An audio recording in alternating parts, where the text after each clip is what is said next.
नमस्कार मित्रांनो, आपण आज बघणार आहोत तलाठी भरतीसाठी एमपीएससी पॅटर्ननुसार अत्यंत महत्त्वाचे प्रश्न. प्रश्न पहिला, ब्राह्मोसभेची स्थापना कोणत्या वर्षी झाली, जी नंतर ब्राह्मो समाज म्हणून ओळखली जाऊ लागली? ब्राह्मोसभेची स्थापना 1828 साली झाली होती, जी 20 ऑगस्ट 1828 मध्ये ब्राह्मोसभेची स्थापना राजा राममोहन रॉय आणि द्वारकानाथ टागोर यांनी केली होती, जी नंतर ब्राह्मो समाज म्हणून ओळखली जाऊ लागली. प्रश्न क्रमांक 2, स्वतंत्र भारतातील पहिले भारतीय गव्हर्नर जनरल कोण होते? स्वतंत्र भारतातील पहिले भारतीय गव्हर्नर जनरल हे सी राजागोपालाचारी हे होते मित्रांनो. त्यांचा कालावधी जून 1948 ते जानेवारी 1950 या काळात ही भूमिका बजावली होती. त्यांचे वैशिष्ट्य म्हणजे ते स्वतंत्र भारताचे पहिले आणि शेवटचे भारतीय गव्हर्नर जनरल होते. प्रश्न क्रमांक 3, गौरीगंगा म्हणून ओळखल्या जाणाऱ्या नेपाळमधील हिमालयातील हिमनदींमध्ये खालीलपैकी कोणती नदी उगम पावते? तर गौरीगंगा म्हणून ओळखल्या जाणारी नदी ही सरयू नदी आहे मित्रांनो, जी मेल हिमनदींमधून उगम पावत असते. तर तिचा उगम गौरीगंगा नेपाळ येथून हिमालयमधून होत असतो व तिची लांबी 350 किलोमीटर एवढी आहे मित्रांनो. प्रश्न क्रमांक 4, इसवी सन 1911 मध्ये बंगालची फाळणी रद्द झाल्याची घोषणा खालीलपैकी कोणी केली होती?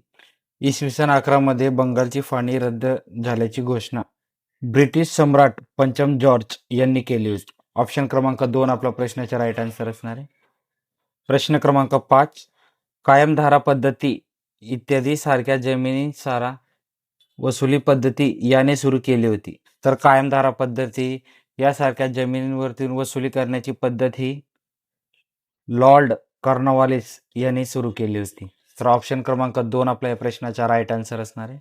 प्रश्न क्रमांक 6, 1894 साली चाफेकर बंधूंनी कोणत्या सभेची स्थापना केली होती? 1894 साली चाफेकर बंधूंनी हिंदू धर्म संरक्षण सभा ही स्थापन केली होती. चाफेकर बंधू हे 3 भाऊ होते, दामोदर, वासुदेव आणि बाळकृष्ण पंत, ज्यांनी 1894 मध्ये हिंदू धर्म संरक्षणी सभेची स्थापना केली होती. या सभेद्वारे छत्रपती शिवाजी महाराज यांची जयंती आणि गणेश उत्सव साजरा केला जात होता. तर आपल्या या प्रश्नाचा राईट आन्सर असणारे ऑप्शन क्रमांक 3. प्रश्न क्रमांक 7, 1919चा भारतीय प्रशासकीय कायदा तयार करण्यात लॉर्ड चेम्सफर्ड यांना खालीलपैकी कोणी मदत केली होती? भारतीय प्रशासकीय कायदा 1919चा निर्माण करण्यासाठी लॉर्ड चेम्सफर्ड यांना भूपेंद्रनाथ बसू यांनी मदत केली होती. तर ऑप्शन क्रमांक 4 आपल्या या प्रश्नाचा राईट आन्सर असणार आहे. प्रश्न क्रमांक 8, पूर्णा नदी प्रकल्प अंतर्गत पूर्णा नदीवर बांधलेले 2 धरणे कोणते आहेत? तर पूर्णा नदी प्रकल्प अंतर्गत पूर्णा नदीवर बांधलेले 2 धरणे एलदरी व सिद्धेश्वर आहेत. तर ऑप्शन क्रमांक 1 आपल्या प्रश्नाचा राईट आन्सर असणार आहे. प्रश्न क्रमांक 9, दुर्ग, बस्तर, चंद्रपूर हा लोहपट्टा म्हणजे आयर्न बेल्ट भारतातील कोणत्या राज्यांमध्ये आहे? तर दुर्ग, बस्तर, चंद्रपूर हा लोहपट्टा भारतामध्ये असे कोणते 2 राज्य आहेत मित्रांनो ज्यात आयर्न बेल्ट हा आहे? तर ऑप्शन क्रमांक 4 छत्तीसगड आणि महाराष्ट्र या 2 राज्यांमध्ये आयर्न बेल्ट हे आहे. दुर्ग, बस्तर, चंद्रपूर हा लोहपट्टा भारतातील छत्तीसगड आणि महाराष्ट्र राज्यात आहे. छत्तीसगडमधील बस्तर जिल्ह्यातील प्रसिद्ध बैलाडीला पर्वत श्रेणीमध्ये अत्यंत उच्च दर्जाचे हेमेटाइट्स आढळतात. टेकड्यांच्या श्रेणींमध्ये सुपर हाय ग्रेड हेमेटाइट लोहखनिजांचे 14 साठे आहेत. तर ऑप्शन क्रमांक 4 आपल्या प्रश्नाचा राईट आन्सर असणार आहे. प्रश्न क्रमांक 10, पंचायत समितीचा प्रशासकीय प्रमुख व सचिव म्हणून कोण कार्य करत असतो? अत्यंत महत्त्वाचा प्रश्न आहे मित्रांनो, हा प्रश्न नोट करून घ्यायचा आहे. हा 100% विचारला जाऊ शकतो. पंचायत समितीचा प्रशासकीय प्रमुख व सचिव म्हणून गट विकास अधिकारी काम करत असतो मित्रांनो. गट विकास अधिकारी म्हणजे BDO सुद्धा त्याला म्हणतात. त्याचे कार्य पंचायत समितीच्या बैठकांना उपस्थित राहणे आणि कामकाजांवर नियंत्रण ठेवणे असं त्याचे कार्य असतात. तसेच विकास योजनांची आखणी व अंमलबजावणी करणे हे BDOचे काम असतात मित्रांनो. ग्रामपंचायतीच्या कामांचे निरीक्षण व व्यवस्थापन करणे, प्रशासकीय कामाचा अहवाल राज्य सरकारकडे पाठवणे हे सर्व काही गट विकास अधिकाऱ्यांचे कार्य असतात. तर ऑप्शन क्रमांक 4 आपल्या या प्रश्नाचे राईट आन्सर असणार आहे. प्रश्न क्रमांक 11 खालीलपैकी पश्चिमेकडे प्रवाहित होणारी नदी कोणती आहे? पश्चिमेकडे प्रवाहित होणारी नदी कोणती आहे मित्रांनो? तापी नदी ही पश्चिमेकडे प्रवाहित होणारी नदी आहे. सर्व दिशांमध्ये वाहणाऱ्या नद्या बघूया मित्रांनो. तर पहिले पूर्ववाहिनी नद्या बघूया. कृष्णा नदी, भीमा नदी, गोदावरी नदी, पैनगंगा नदी या नद्या पूर्ववाहिन्या नद्या आहेत मित्रांनो. तसेच पश्चिम वाहिनी नद्या बघूया. पूर्णा नदी, नर्मदा नदी, तापी नदी, दमणगंगा, सावित्री, वैतरणा, उल्हास, कुंडलिका ह्या सर्व नद्या पश्चिम वाहिन्या नद्या आहेत. उत्तर वाहिनी नदी बघूया. तर वाघूर, मोरणा, नळगंगा, पांझरा ह्या नद्या उत्तर वाहिन्या नद्या आहेत. कोणतीही परीक्षा असू द्या मित्रांनो, नदीचा जर प्रश्न आला तर यांच्यामधून नक्की विचारला जाऊ शकतो. दक्षिण वाहिनी नद्या बघूया.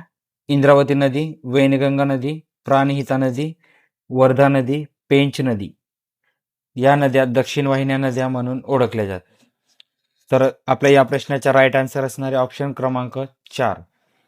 प्रश्न क्रमांक 12 पूर्व महाराष्ट्रातील चंद्रपूर आणि भंडारा जिल्ह्यातील परंपरागत जलसिंचन तलावास काय म्हणतात?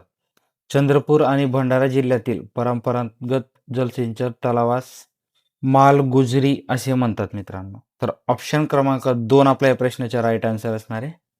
Love of God in the service of man हे बोधवाक्य खालीलपैकी कोणत्या संस्थेचे होते? Love of God in the service of man हे बोधवाक्य प्रार्थना समाजाचे होते मित्रांनो. हे घोषवाक्य न्यायमूर्ती महादेव गोविंद रानडे यांनी निश्चित केले होते. प्रार्थना समाजाचे उद्दिष्ट मानवाची सेवा करणे आणि समाज सुधारणा हे होते, जे देवावरील प्रेमातून निर्माण होत होते मित्रांनो. प्रश्न क्रमांक 14 गुजराती भाषेतून प्रसिद्ध झालेले मुंबईतील पहिले देशी भाषेतील वृत्तपत्र कोणते? मुंबई समाचार हे वृत्तपत्र गुजराती भाषेतून मुंबई मध्ये देशी भाषेत प्रसिद्ध झालेले होते. तर ऑप्शन क्रमांक 2 आपल्या या प्रश्नाचा राईट आन्सर असणार आहे. प्रश्न क्रमांक 15 खालीलपैकी कोणत्या वर्षी बलवंतराय मेहता समितीची स्थापना केंद्र शासनाने केली होती? 1957 साली बलवंतराय मेहता समितीची स्थापना केंद्र शासनाने केली होती. तर ऑप्शन क्रमांक 3 आपल्या या प्रश्नाचा राईट आन्सर असणार आहे. प्रश्न क्रमांक 16 मुंबईतील खालीलपैकी कोणत्या मैदानाचे अधिकृतपणे ऑगस्ट क्रांती असे मैदान नामांतर झाले आहे? गोवालिया ट्रॅक मैदान याचे नामांतर अधिकृतपणे ऑगस्ट क्रांती मैदान असे झालेले आहे. तर ऑप्शन क्रमांक 3 आपल्या या प्रश्नाचा राईट आन्सर असणार आहे. प्रश्न क्रमांक 17 एशियाटिक सोसायटी ऑफ बंगाल ची स्थापना कोणत्या वर्षी झाली आहे? 1784 साली झालेली आहे. 15 जानेवारी 1784 मध्ये एशियाटिक सोसायटी ऑफ बंगाल याची स्थापना झालेली आहे व त्याचे संस्थापक विल्यम जोन्स हे होते. ठिकाण बघूया तर फोर्ट विल्यम जे कोलकातामध्ये आहे येथे त्याची स्थापना झालेली आहे. एशियाटिक सोसायटी ऑफ बंगालचे उद्दिष्ट म्हणजे प्राचीन काळातील इतिहास आणि संस्कृतीचा अभ्यास करणे असं होतं. तर ऑप्शन क्रमांक 2 आपल्या प्रश्नाचा राईट आन्सर असणार आहे. प्रश्न क्रमांक 18 भारताला स्वातंत्र्य मिळाल्यावर लगेच बडोदा संस्थान टिंबटिंबमध्ये विलीन करण्यात आले होते. भारताला स्वातंत्र्य मिळाल्यावर लगेच बडोदा संस्थान हे मुंबई इलाका यामध्ये विलीन करण्यात आले होते. तर ऑप्शन क्रमांक 3 आपल्या या प्रश्नाचा राईट आन्सर असणार आहे. प्रश्न क्रमांक 19 लॉर्ड कॉर्नवॉलिसने प्रत्येक जिल्ह्याच्या आकारानुसार लहान विभाग करून प्रत्येक विभागावर कोणते हिंदुस्थानी अधिकारी नेमले होते? हिंदुस्थानी अधिकारी म्हणजे दरवाहा नेमला होता.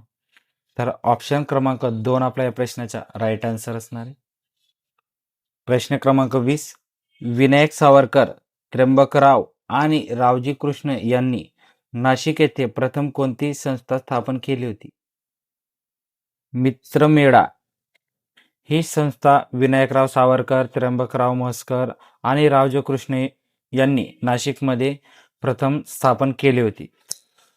मित्रांनो, अशा नवनवीन माहितीसाठी आपल्या चॅनलला सबस्क्राईब करायचे. भेटूया पुढच्या व्हिडिओमध्ये. जय हिंद.